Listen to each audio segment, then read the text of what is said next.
Heading प्रकाश के उत्क्रमणीयता का सिद्धांत। प्रकाश के उत्क्रमणीयता का सिद्धांत।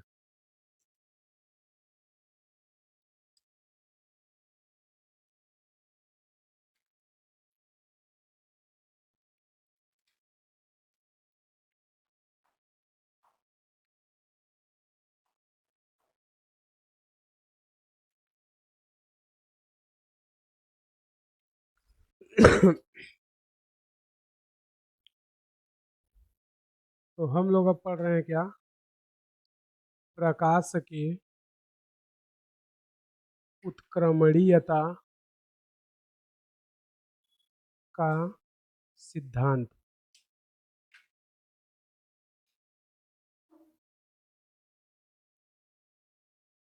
तो देखना, जो प्रकाश का उत्क्रमणीयता है, उत्क्रमणीयता मतलब क्या होता है?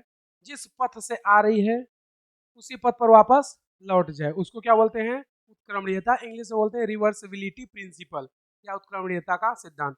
यानी कि प्रकाश जिस मार्ग से आती है, अगर वो अपवर्तन या परावर्तन के पश्चात उसी मार्ग से वापस लौट जाती है तो उसको हम लोग क्या बोलते हैं? उत्क्रमणीयता। हम लोग क्या कर रहे हैं, यहाँ पर एक सतह ले रहे हैं और ये प्रकाश की किरण आ रही है, इसको क्या बोलेंगे? आपतित किरण। आपतित किरण। यहाँ पर क्या करते हैं, एक अभिलंब डाल देते हैं, तो ये कोण हो गया आई। इसको हम लोग क्या बोलते थे? आपतन कोण। ये माध्यम है या मीडियम वन हो गया, मीडियम वन, जो कि कैसा है? जनरली विरल। ठीक है।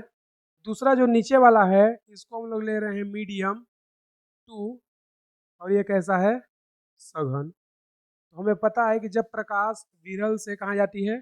सघन में, तो अभिलंब की ओर झुक जाएगी। तो ये अभिलंब की ओर झुक गई, तो यहाँ से ये थोड़ा सा वेंट हुई और ऐसे चलेगी। और हमने क्या किया है, यहाँ पर दर्पण लगा रखा है। ये क्या है? दर्पण। तो अब देखोगे, जब दर्पण पर टकराएगी तो हम लोगों का थ्योरी क्या बोला था कि अगर कोई प्रकाश दर्पण पर अभिलंबवत आपतित होती है, या बोले सतह और आपतित किरण के बीच का कोण 90 डिग्री हो, तो प्रकाश उसी पथ से वापस लौट जाती है। यहाँ पे देखोगे, जो प्रकाश आ रहा है और इस दर्पण के तल के मध्य कोण कितना है? 90 डिग्री। तो अगर ये कोण 90 डिग्री है, ये 90 डिग्री, तो अगर अभिलंबवत आ रही है तो परावर्तित किरण उसी मार्ग से वापस लौट जाएगी।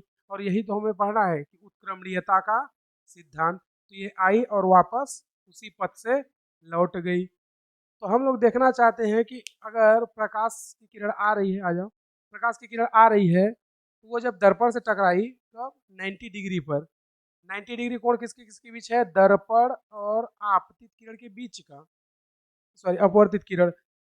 लेकिन इसके लिए क्या है? ये आपतित किरण।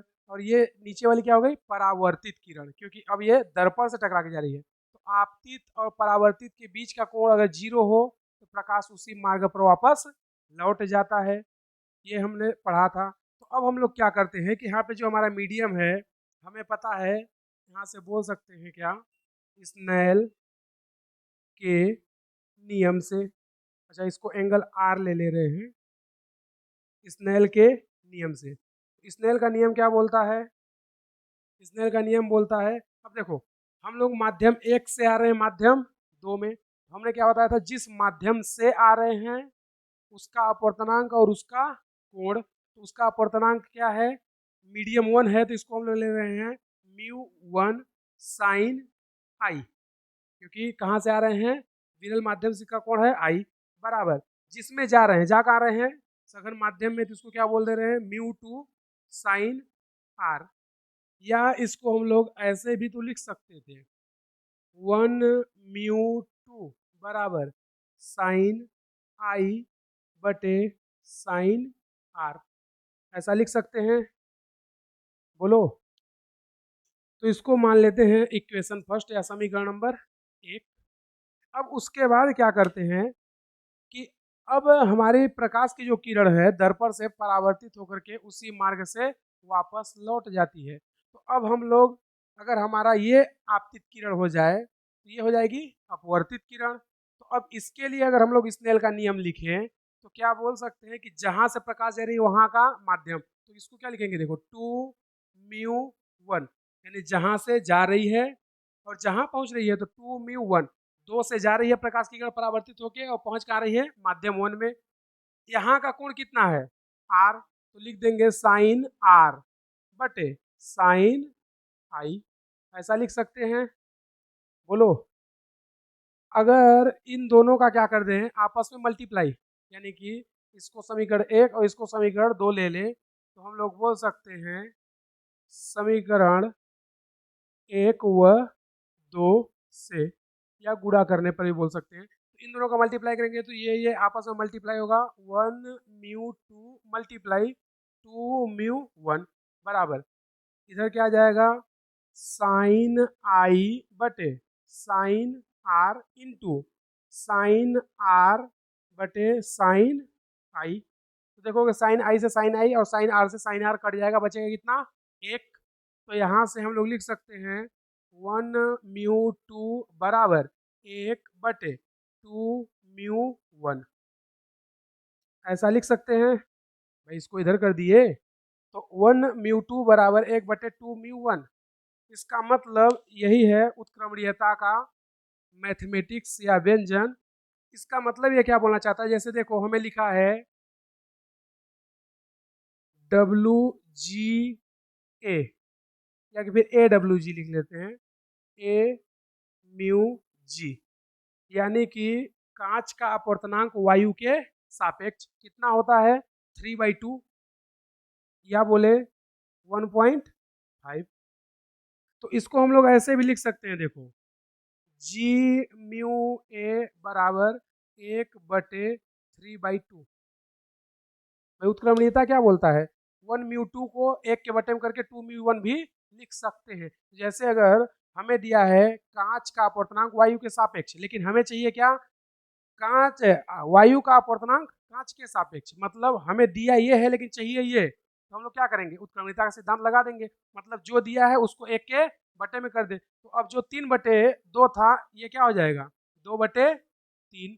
तो इसको हम लोग ऐसे भी सॉल्व कर सकते हैं। तो इसका यूज हम लोग तब करेंगे जब हमें मान लो कि ये दिया हो और ये ज्ञात करना हो, या ये दिया हो ये ज्ञात करना हो, तो उत्क्रमणीयता लगा दो, 1μ2 बराबर 1/2μ1, यानी कि हम लोग अपवर्तनांक को चेंज कर सकते हैं।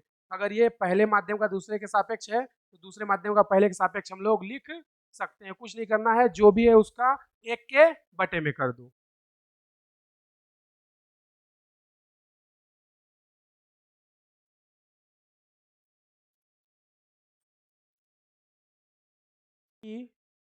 स्मॉल डी, डी मोटाई की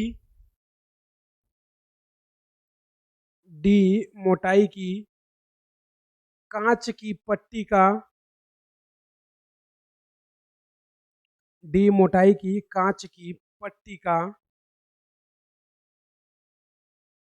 डी मोटाई की कांच की पट्टी का को प्रकाश द्वारा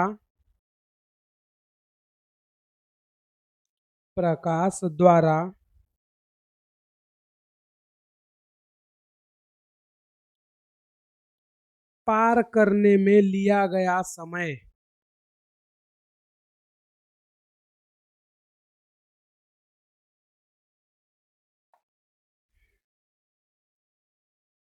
पार करने में लिया गया समय।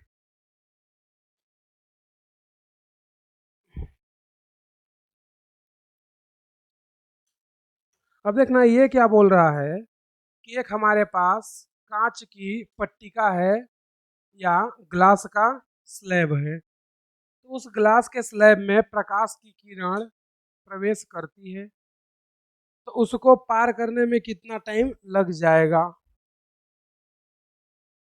डी मोटाई की पट्टिका, डी मोटाई की कांच की पट्टिका को प्रकाश द्वारा पार करने में लिया गया समय, यानी कि ये टी हमें ज्ञात करना है। तो देखना, हमारे पास एक कांच की मोटी पट्टिका है, ठीक है, जिसकी मोटाई कितनी है, स्मॉल डी। प्रकाश की एक किरण इसके एक सतह पर आपतित हो रही है, और आपतित होगी तो अभी कहाँ जा रही है, विरल से सघन में। तो विरल से सघन में जाएगी तो यहाँ पर एक क्या करते हैं, थोड़ा सा इसको और बेंड करते हैं इस तरह से। तो यहाँ से एक हम लोग क्या करते हैं, नॉर्मल ड्रॉ कर देते हैं या अभिलंब। तो जैसे ही ये विरल से सघन में जाएगी, अभिलंब की ओर थोड़ा झुकेगी, और फिर से सघन से कहाँ चली गई, विरल की ओर। तो यहाँ पर भी एक अभिलंब डाल देते हैं, और ये इस बार क्या होगा, अभिलंब से दूर हटेगी। तो देखोगे कि प्रकाश इस कांच की पट्टिका में यहाँ से यहाँ तक ट्रेवल कर रहा है। तो बोल रहा है कि यानी कि इस डी मोटाई की पट्टिका को प्रकाश अगर पार करती है तो कितना समय उसे लग जाएगा, वो समय टी है। तो वो समय टी हमें ज्ञात करना है। तो हम लोग मान लेते हैं कि इस पट्टिका का अपवर्तनांक जो है वो क्या है, म्यू है। म्यू जो है इस पट्टिका का क्या है, अपवर्तनांक। तो देखना, हम लोग कल पढ़े थे कि म्यू बराबर क्या होता है, सी बटे भी मीडियम, यानी कि अपवर्तनांक बराबर प्रकाश की चाल बटे किसी माध्यम में प्रकाश का वेग। तो माध्यम यहाँ पे क्या है, कांच, यानी कि कांच में प्रकाश का वेग। और हमें पता है, इसको इक्वेशन फर्स्ट ले लेते हैं। हम लोग जानते हैं वेग v बराबर क्या होता है, विस्थापन। वेग बराबर क्या होता है, विस्थापन बटे समय। ये हो गया विस्थापन और ये हो गया समय। विस्थापन कितना हुआ, डी। प्रकाश यहाँ से यहाँ तक चला तो विस्थापन कितना हुआ, डी। और समय कितना लग गया, टी।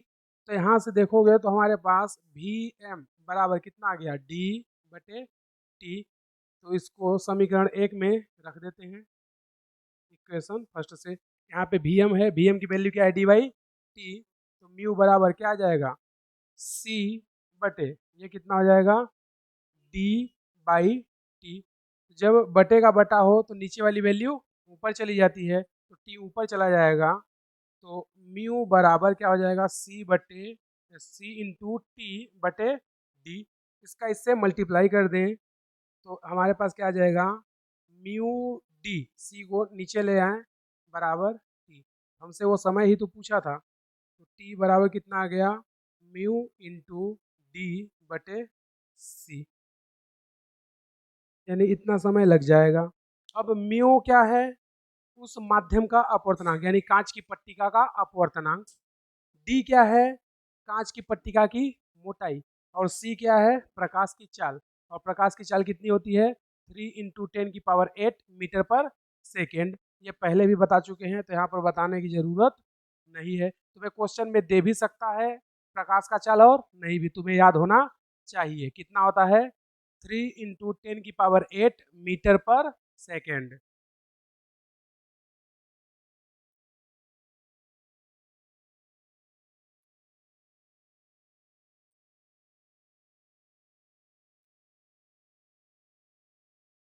गति करते हुए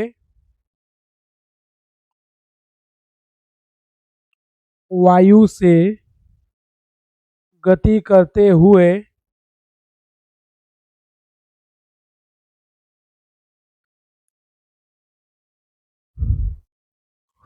वायु से गति करते हुए जब प्रकाश की किरण, वायु से गति करते हुए जब प्रकाश की किरण म्यू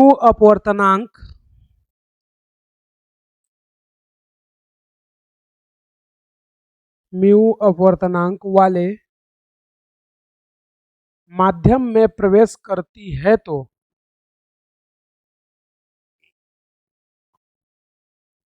म्यू अपवर्तनांक वाले माध्यम में प्रवेश करती है तो यह पाया जाता है कि म्यू अपवर्तनांक वाले माध्यम में प्रवेश करती है तो यह पाया जाता है कि अपवर्तन कोण का मान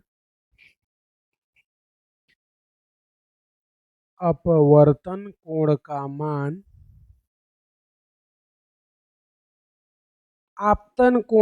आधा है। अपवर्तन कोण का मान आपतन कोण का आधा है।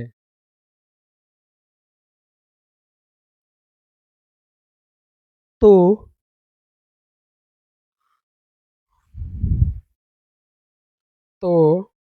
आपतन कोण का मान आपतन कोण का मान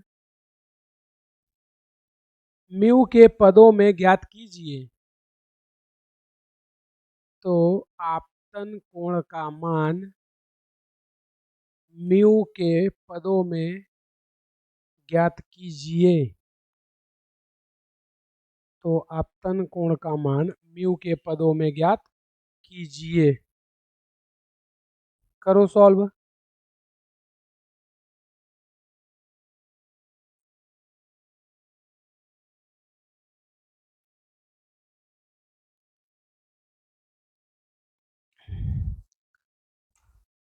चलो देखते हैं।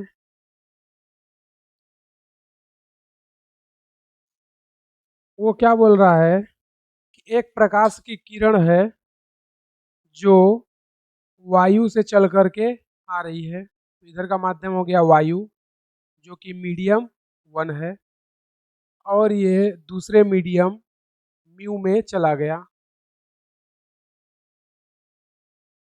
तो इसका अपवर्तनांक म्यू वो बोला है, और वायु का हमें पता है कि 1 होता है। तो ये माध्यम 1 हो गया और ये माध्यम 2 हो गया। तो बोलता है कि जब प्रकाश की किरण वायु से किसी माध्यम म्यू वाले में प्रवेश करती है तो जो इसका आपतन कोण है आई, और इसका क्या होगा आर, वो बोलता है कि अपवर्तन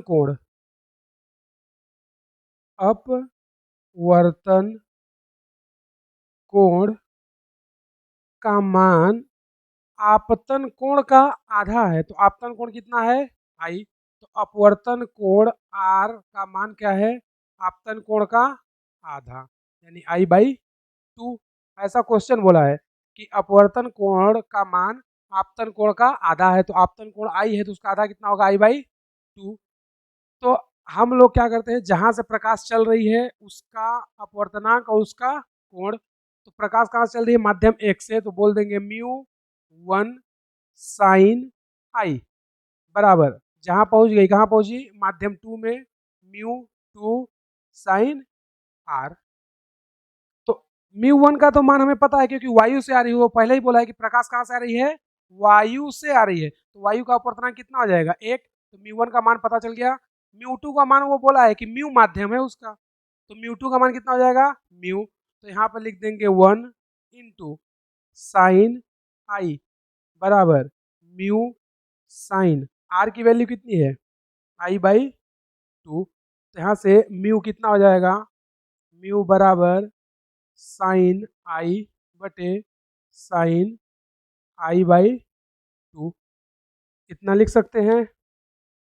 अब तुम लोगों को पता होगा, हम बेसिक मैथमेटिक्स में एक सूत्र बताए थे, साइन 2 थीटा बराबर 2 साइन थीटा कॉस थीटा, या इसको हम लोग ऐसे भी लिख सकते हैं, देखो साइन थीटा बराबर 2 sine theta by 2 cos theta by 2।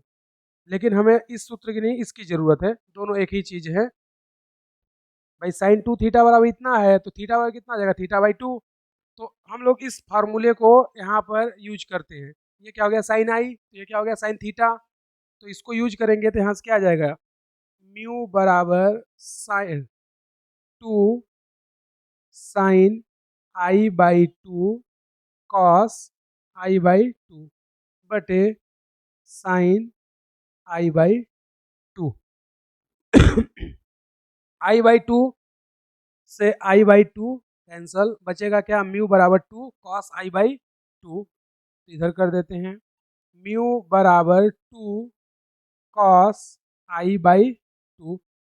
तो क्या करते हैं, इसको इसके बटे में कर दें, म्यू बाई टू बराबर क्या बचेगा, कॉस आई बाई टू।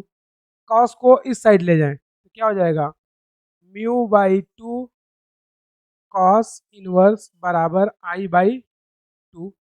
हमें क्या पूछा है, आपतन कोण आई का मान म्यू के पदों में, तो इसको इधर कर देते हैं तो आई बराबर क्या आ जाएगा, two cos inverse mu by two. ये हो गया आपतन कोण आई का मान। ठीक है,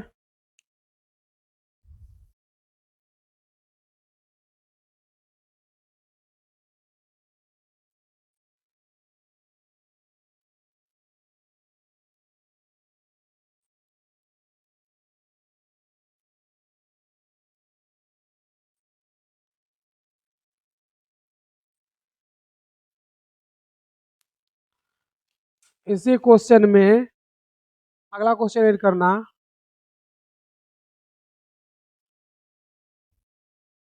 10वीं पास कहाँ से किए थे तुम। इसी क्वेश्चन में अगला ऐड करना, यदि अपवर्तन कोण, यदि अपवर्तन कोण का मान आपतन कोण का आधा है, यदि अपवर्तन कोण का मान आपतन कोण का आधा है, तो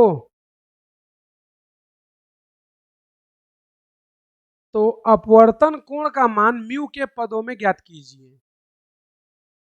तो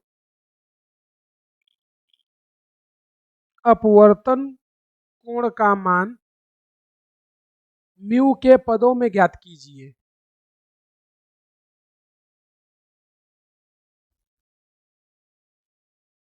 तो अपवर्तन कोण का मान म्यू के पदों में ज्ञात कीजिए, मतलब हम जो किए हैं ये किसका मान है, आपतन कोण आई का। अब तुमसे ये क्या पूछ रहा है, अपवर्तन कोण आर का मान। आई हमने ज्ञात किया है, आर तुम लोग ज्ञात करके बताओ कितना आएगा।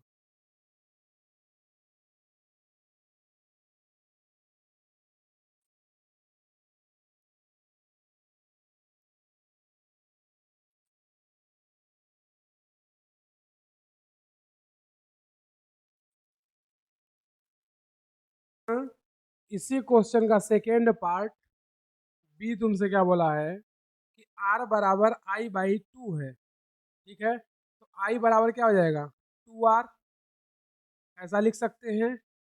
तो आगे सेम यही प्रोसेस कर देंगे जहाँ से चल रहा है, म्यू वन साइन आई बराबर म्यू टू साइन आर। तो म्यू वन का मान कितना हो जाएगा, एक, साइन आई की वैल्यू कितनी है, टू आर बराबर म्यू टू की वैल्यू म्यू है और साइन आर। तो अब साइन टू आर है, इधर साइन आर है, ये कटेगा नहीं। अगर टू साइन आर होता तो कट जाता, लेकिन साइन टू आर है, नहीं काट सकते। साइन से पहले अगर टू होता तो काट सकते थे, साइन के बाद टू है, नहीं कटेगा। तो फिर क्या करें, वही साइन टू थीटा बराबर two sine theta cos theta. तो ये वही चीज़ है, यहाँ से लिख सकते हैं, देखो क्या, साइन टू आर को two sine r two sine r cos r बराबर म्यू साइन आर। अब ये साइन आर और ये साइन आर कट सकता है क्योंकि टू पहले है, बाद में रहता तो नहीं होता। अब यहाँ पे बचा क्या, कॉस आर बराबर म्यू, और इधर टू भी है तो टू को इधर ले जाते हैं, कॉस आर बराबर म्यू बाई टू। तो आर हमसे पूछा था तो आर बराबर क्या हो जाएगा, कॉस इनवर्स म्यू बाई दोनों क्वेश्चन में थोड़ा सा अंतर है। यहाँ पर आई बराबर कितना आया है 2 कॉस इनवर्स, और यहाँ पर आर कितना आया है कॉस इनवर्स म्यू बाई 2, मतलब इसमें 2 नहीं है।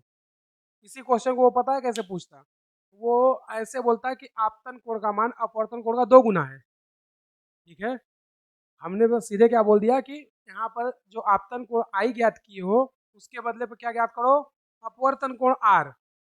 अगर वो दूसरा तुमसे पूछता तो बोलता है कि आपतन कोण आई का मान अपवर्तन कोण आर का 2 गुना है, तो अपवर्तन कोण का मान ज्ञात कीजिए, तो भी आंसर यही आता।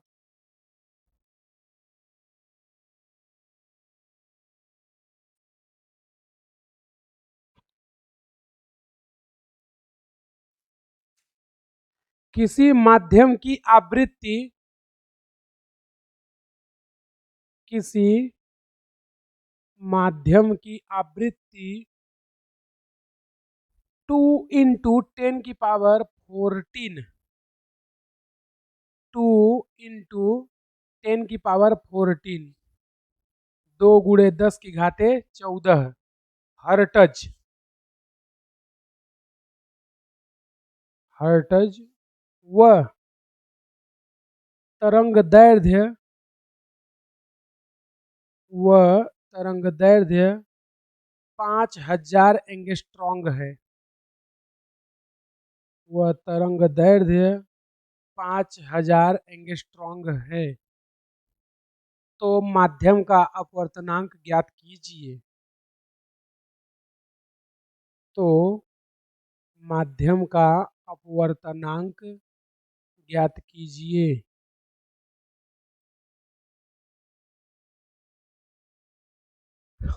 तो माध्यम का अपवर्तनांक ज्ञात कीजिए।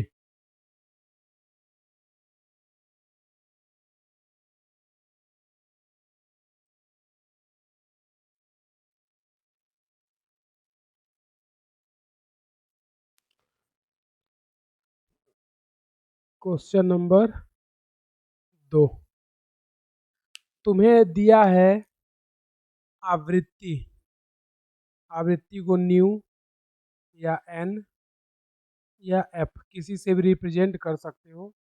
तुम्हें आवृत्ति दिया है कितना 2 इंटू 10 की पावर 14 हर्ट्ज, और तुम्हें तरंग दैर्ध्य लेमडा दिया हुआ है कितना 5000 एंगस्ट्रॉन्ग। तुमसे पूछ क्या रहा है माध्यम का अपवर्तनांक। तो हमें पता है कि म्यू माध्यम एम बराबर होता है सी बटे भी मीडियम, ये होता है, यानी कि निर्वात में प्रकाश की चाल बटे माध्यम में प्रकाश की चाल। लेकिन हमें माध्यम में प्रकाश की चाल दिया ही नहीं है, ये तो निर्वात में होता है, माध्यम में हमें नहीं पता है, तो पहले माध्यम में प्रकाश की चाल हमें ज्ञात करनी पड़ेगी। तो पहले माध्यम में हम लोग प्रकाश की चाल ज्ञात करते हैं। तो प्रकाश की चाल c बराबर होता है न्यू लेमडा, ये तो निर्वात में है, हमें माध्यम में चाहिए, तो हम लोग बोलेंगे क्या भी माध्यम बराबर न्यू इंटू लेमडा माध्यम। तो देखोगे न्यू को माध्यम में ले या ना ले कोई फर्क नहीं पड़ता, क्योंकि न्यू चाहे निर्वात में हो चाहे माध्यम में हो या कहीं भी हो, न्यू सेम रहेगा, चेंज नहीं होता है। तो यहाँ से हम लोग क्या करते हैं, भी मीडियम या माध्यम का ज्ञात करना है। न्यू दिया हुआ है 2 इंटू 10 की पावर 14, और लेमडा कितना है 5000, लेकिन एंगस्ट्रॉन्ग में है, तो इसको मीटर में कन्वर्ट कर दें 10 की पावर -10 मीटर। तो देखोगे ये 10 की पावर 14 है और ये 10 की पावर -10 है, तो ये इससे कैंसल होगा, इधर कितना बचेगा 10 की पावर 4, इतना ही बचेगा। अगर देखोगे तो 2 का 5 में गुणा कर दो, कितना हो जाएगा 2 पंचे 10, तो यहाँ से 3 जीरो था, 1 जीरो और हो जाएगा 4 जीरो, तो 4 जीरो इसका 4 जीरो इसका, कितना हो जाएगा 8। तो यहाँ से आएगा कितना 10 की पावर 8, तो भी मीडियम बराबर आ जाएगा 10⁴ इंटू 10,000। तो आया कितना 10⁸ मीटर पर सेकेंड। अब हमारे पास माध्यम का वेग आ गया तो म्यू निकाल सकते हैं। म्यू मीडियम बराबर 3 इंटू 10⁸ बटे 10⁸। इसको इससे उड़ा दो तो म्यू आ जाएगा कितना 3। तो अपवर्तनांक कितना होगा माध्यम का 3।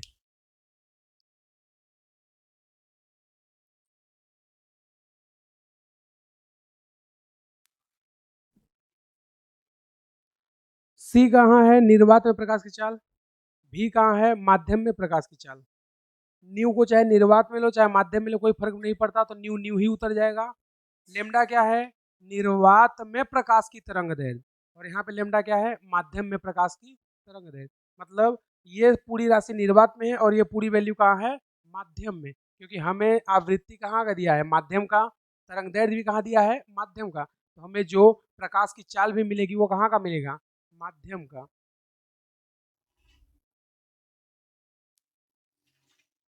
तो वो सूत्र होता है सी बराबर न्यू लेमडा।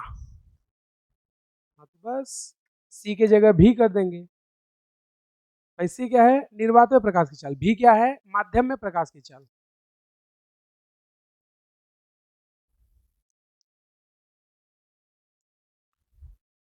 समझे नहीं यार।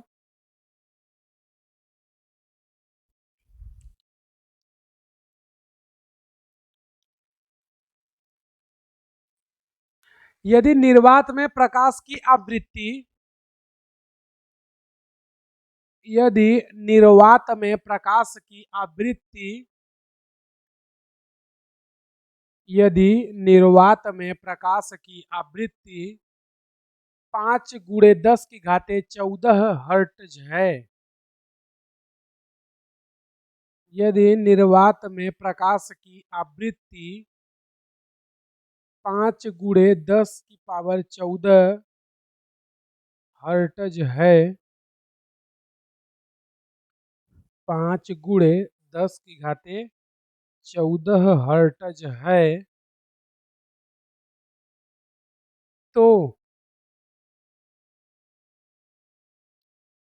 तो कांच में, तो कांच में निम्न का मान ज्ञात कीजिए। तो कांच में निम्न का मान ज्ञात कीजिए। नंबर फर्स्ट आवृत्ति, नंबर सेकेंड तरंग दैर्ध्य, नंबर थर्ड प्रकाश का वेग। ये सब वैल्यू कहाँ ज्ञात करना है कांच में।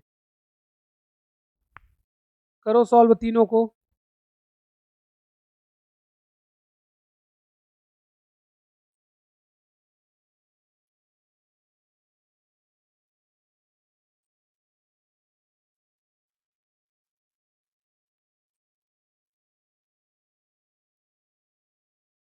क्वेश्चन नंबर तीसरा है,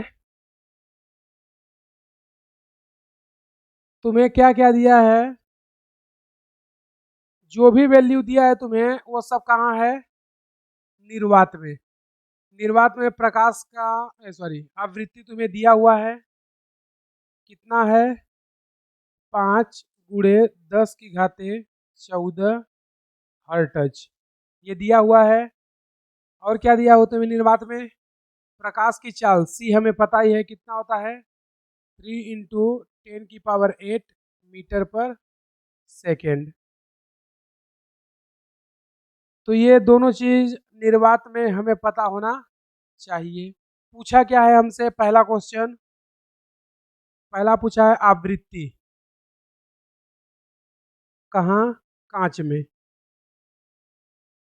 निर्वात में हमें सारी चीजें दिया है, कांच में आवृत्ति पूछ रहा है। तो हमने बताया था माध्यम चेंज होने पर आवृत्ति नहीं बदलती है। माध्यम बदलने पर भी आवृत्ति नहीं बदलती है। तो आवृत्ति तो वही रहेगी जितना थी, कितना 5 × 10⁻14 हर्ट्ज, क्योंकि आवृत्ति किससे बदलती है? केवल और केवल सोर्स से, यानी कि स्रोत ही चेंज कर दो तो आवृत्ति बदलेगी, माध्यम बदल देने से आवृत्ति कोई फर्क नहीं पड़ता। दूसरा हमसे क्या पूछा था? कांच में अपवर्तना है प्रकाश का वेग।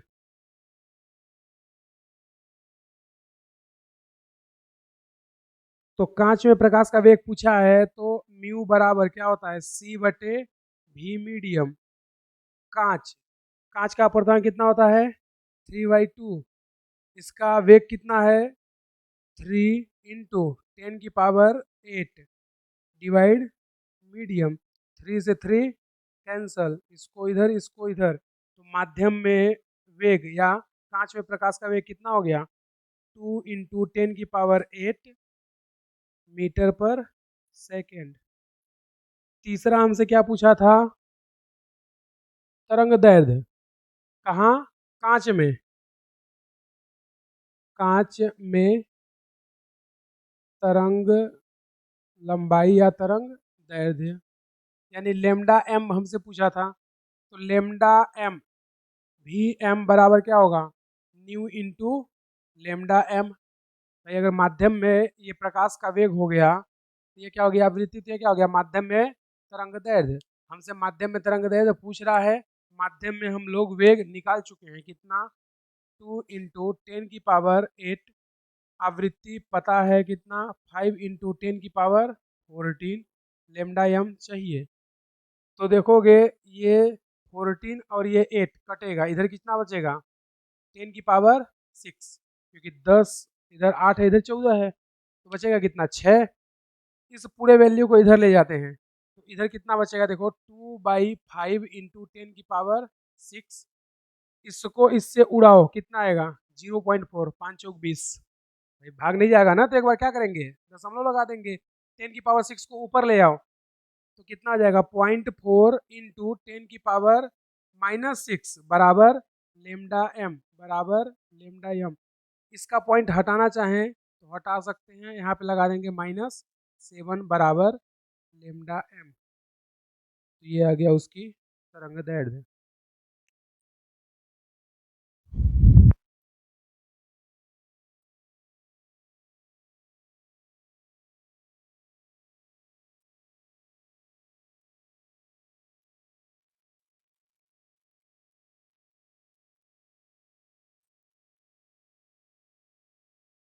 उपरोक्त प्रश्न में उपरोक्त प्रश्न में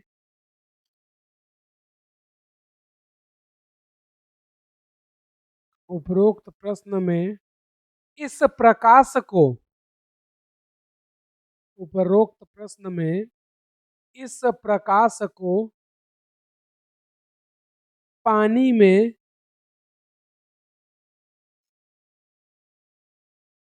900 मीटर,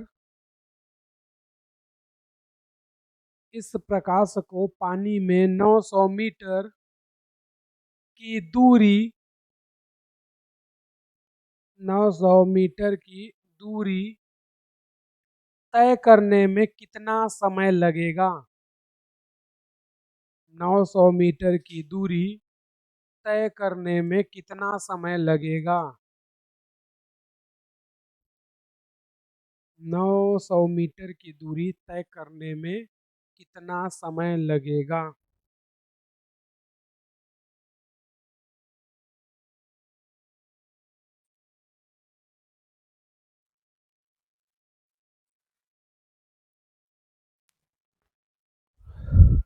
इसी का फोर्थ पार्ट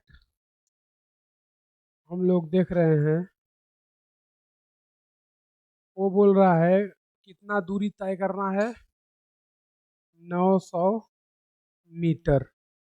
तो T बराबर क्या होता है? Mu into D D/C। लेकिन वो बोल रहा है कि ये पूरा सेटअप अब कहाँ है, पानी में। पहले कहाँ था, कांच में। तो पानी का अपवर्तनांक म्यू कितना होता है, 4/3। यहाँ से T बराबर 4/3 इंटू डी कितना हो गया, 900/C का मान 3 × 10⁸ तो ये इससे उड़ गया और ये इससे, 2 जीरो से इसका 2 जीरो कट जाएगा, कितना बचेगा, 10⁶। नीचे की वैल्यू को ऊपर लाएंगे तो माइनस में आ जाएगा। टी बराबर कितना हो जाएगा, 4 × 10⁻⁶ सेकेंड।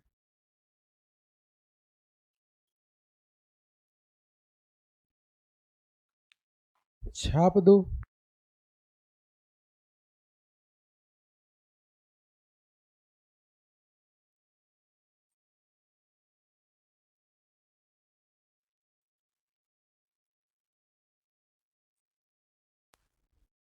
हाँ, अभी के लिए देखना क्वेश्चन। जब प्रकाश को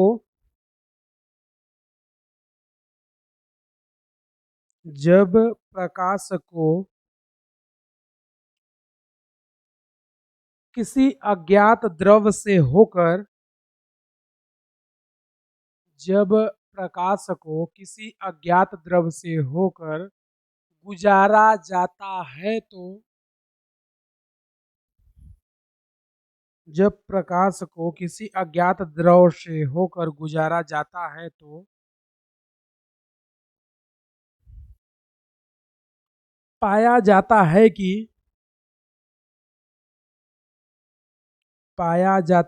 कि द्रव में प्रकाश की तरंगदैर्ध्य,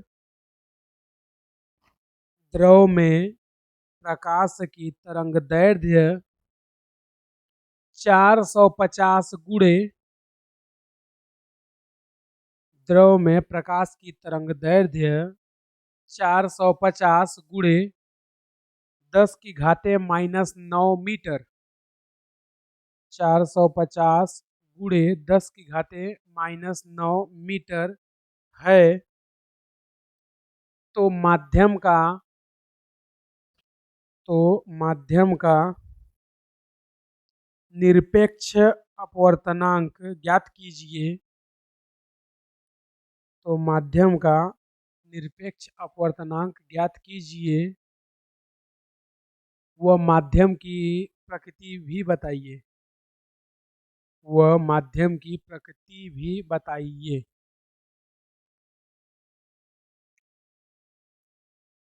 माध्यम की प्रकृति भी बताइए।